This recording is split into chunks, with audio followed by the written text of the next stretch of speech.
성숙의 산에 오르자 제 셋째 날 아침입니다. 오늘 주시는 말씀 야고보서 1장 19절에서 22절까지 말씀입니다. 오늘 주시는 말씀 야고보서 1장 19절에서 22절까지 말씀 한 절씩 교독하시겠습니다. 내 사랑하는 형제들아, 너희가 알지니 사람마다 듣기는 속히 하고 말하기는 더디하며 성내기도 더디하라. 사람이 성내는 것이 하나님의 의를 이루지 못함이라. 그러므로 모든 더러운 것과 넘치는 악을 내버리고 너희 영혼을 능히 구원할 바 마음에 심어진 말씀을 온유함으로 받으라. 너희는 말씀을 행하는 자가 되고 듣기만 하여 자신을 속이는 자가 되지 말라. 아멘.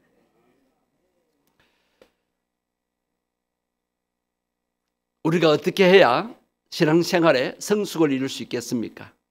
하나님께서 고난을 허락하십니다.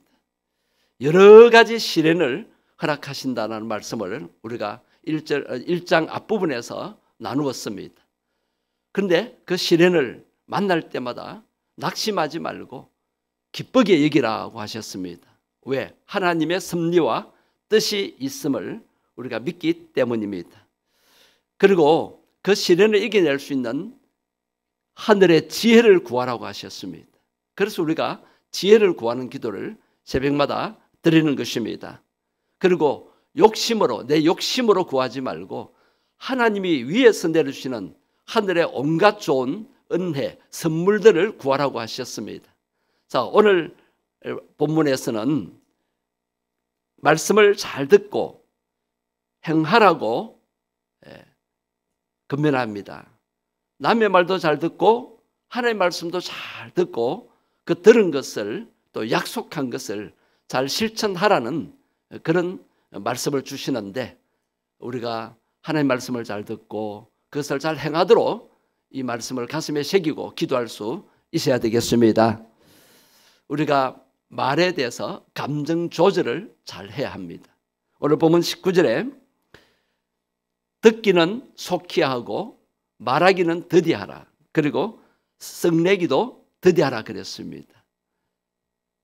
잘 듣는 자가 되어야 됩니다. 그리고 말을 지혜롭게, 즉 말을 아끼면서 하는 자가 되어야 됩니다. 그리고 감정에 조절을 해야 합니다. 자신의 감정을 잘 다스려야 합니다.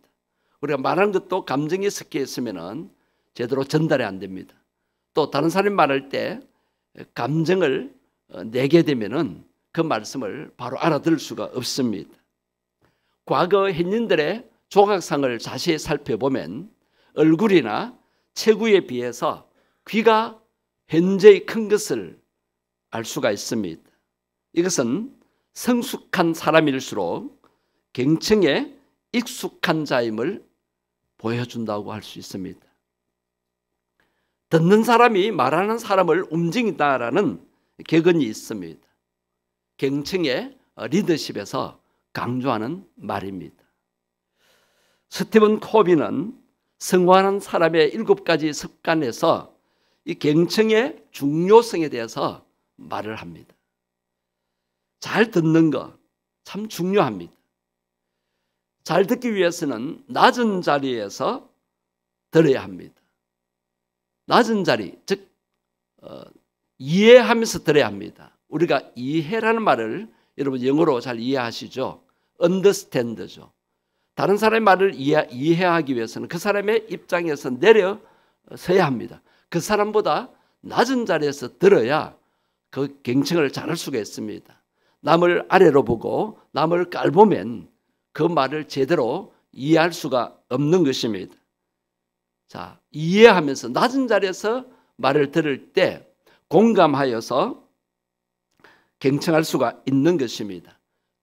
건성으로 듣는 것이 아니고 정성으로 들을 수가 있다는 말씀입니다. 자, 하나님 말씀을 들을 때도 마찬가지입니다. 하나님 말씀하시옵소서, 이 종이 듣겠나이다.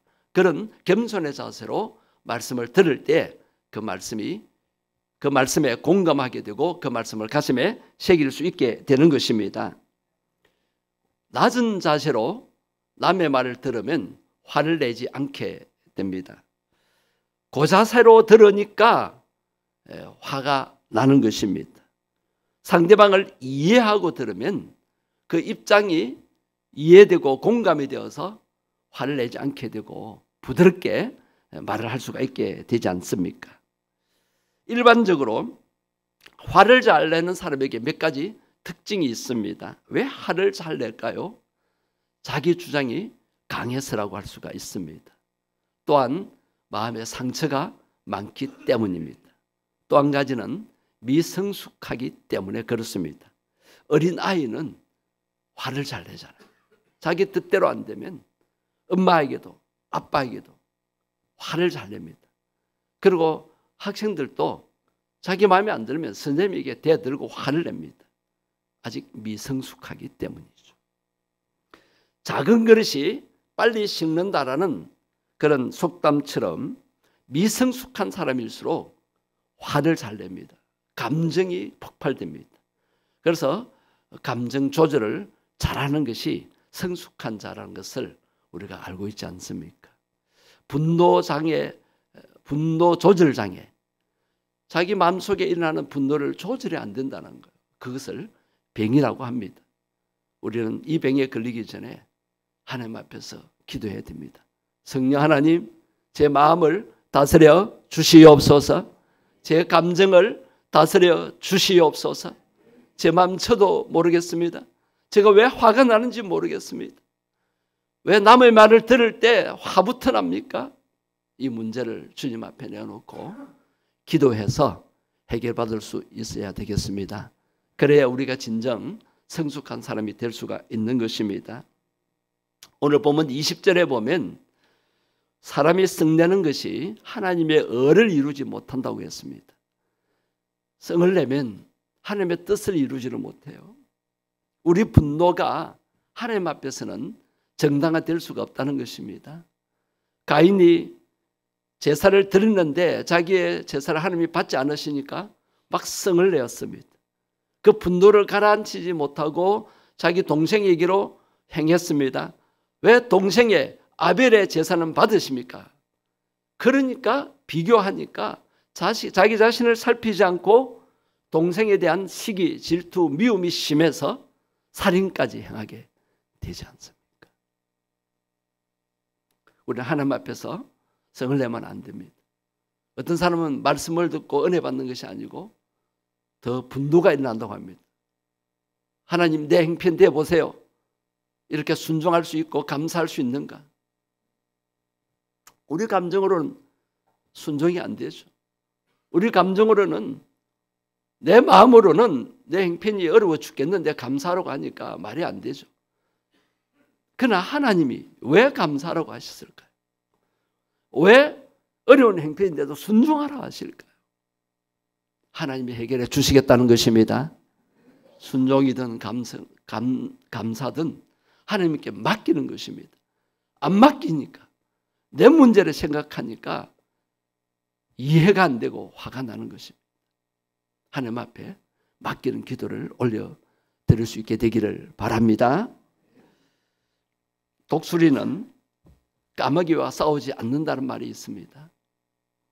어른은 아이와 싸우지 않습니다. 성숙한 자는 미성숙한 자와 싸우지 않는다고 했습니다. 이런 말들을 지난번에 했을 것입니다. 예를 들면 목사와 장로가 싸운다고 하면 누가 져야 합니까? 목사가 져야 되죠. 장로와 집사가 싸우면 누가 져야 합니까? 권사와 집사가 싸우면 누가 져야 합니까? 직분자와 초친자가 싸우면 누가 져야 합니까? 참 슬픈 말이죠. 감정 조절을 잘해야 성숙할 수가 있습니다. 그 다음에 말씀을 실천해야 성숙해질 수가 있습니다. 오늘 보면 21절 끝부분을 한번 보실까요? 말씀을 겸손히 마음에 새겨야 된다는 말씀입니다. 끝부분 보시겠습니다. 마음에 심어진 말씀을 어떻게 받으라? 온유함으로, 부드러운 마음으로, 옥토가 되어서 받아들여야 합니다. 이 말을 우리에게 적용하면 겸손한 마음으로. 교만한 마음은 굳어있는 마음입니다. 겸손한 마음이 부드러운 마음, 온유한 마음입니다.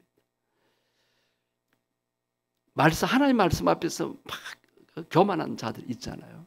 말씀을 무시합니다. 말씀이 자기 마음에 안 든다고 말씀을 경멸합니다. 여러분, 하나님 말씀은 들어야 되잖아요. 어른 말씀은 들어야 되잖아요. 근데 듣기 싫다 그러고 무시하고 멸시하고 그 말씀에서 멀어지면 어떻게 됩니까?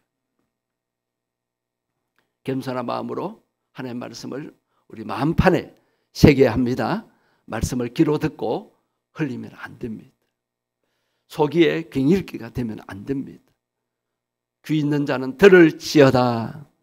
귀로만 듣지 말고 마음판에 신비에 새겨야 됩니다. 그 다음에 말씀을 실천해야 성숙할 수가 있습니다. 실천이 없는 신앙은 기복신앙이 될 수가 있고 미신적인 신앙이 될 수가 있는 것입니다. 오늘 보면 마지막 절 22절 중요합니다. 다 같이 읽어보시겠습니다. 너희는 말씀을 행하는 자가 되고 듣기만 하여 자신을 속이는 자가 되지 말라. 하나님의 말씀은 듣기만 해서는 안 돼요. 행할 수 있어야 됩니다. 야고보에서 계속 강조하는 것은 행함입니다. 믿음이 있습니까? 행해야 합니다. 말씀을 들었습니까? 실천해야 합니다. 그 말씀대로 행해 보려고 해야 합니다. 처음부터 해보지도 않고 이는 어려워요, 안 돼요, 그런 마음을 가지면 안 됩니다. 만약에 하나님의 말씀을 듣기만 하고 행하지 않으면 자신을 속이는 자가 된다는 것입니다. 나 자신을 속이면, 나 자신에게 속으면 어떻게 됩니까? 그것은 하나님을 속이는 것이 되고 다른 사람을 속이게 되는 것입니다. 우리는 말씀을 듣기만 하지 말고 행하는 자가 되기를 기도해야 되겠습니다. 오늘날은 설교의 홍수 시대입니다. 홍수에 정작 마실 물이 없다는 말이 있지 않습니까? TV만 켜면, 기독교 방송만 틀면 설교가 나옵니다. 또 인터넷에 들어가면 온갖 설교가 나옵니다. 이럴 때 참 설교를 우리가 너무 많이 듣기 때문에 참 문제일 수도 있습니다. 이렇게 내가 골라서 설교를 들을 수 있으니까 어떤 현상에 빠져듭니까?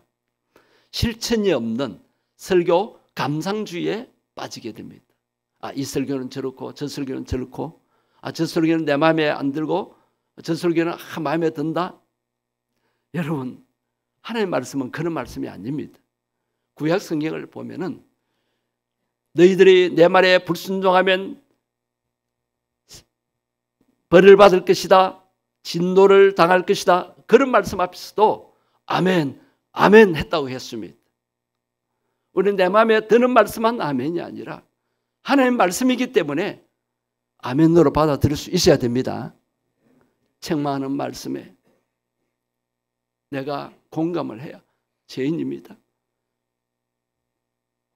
저는 부족합니다. 그래야 겸손히 회개할 수가 있게 되지 않습니까? 자꾸 설교를 그렇게 감상하다 보면 설교에 대한 분석과 평가를 하게 됩니다. 여러분, 설교 말씀은 분석하고 평가하라고 듣는 것이 아니라 하나님의 말씀으로 듣고 실천하기 위해서입니다. 이것을 위해서 우리가 기도하십시다. 말씀을 듣는 대로 실천하십시다. 그래서 성숙의 산에 올랐으면 좋겠습니다. 우리는 감정 조절, 말에 대해서, 대화에 대해서, 또 사람 말을 듣거나 하나님의 말씀을 들을 때 감정을 잘 다스리고, 그리고 하나님의 말씀이면 실천해야 됩니다. 또 사람과의 약속이면 그것을 행할 수 있도록 해야 합니다. 그것을 위해서 기도하여 성숙의 산에 올랐으면 좋겠습니다.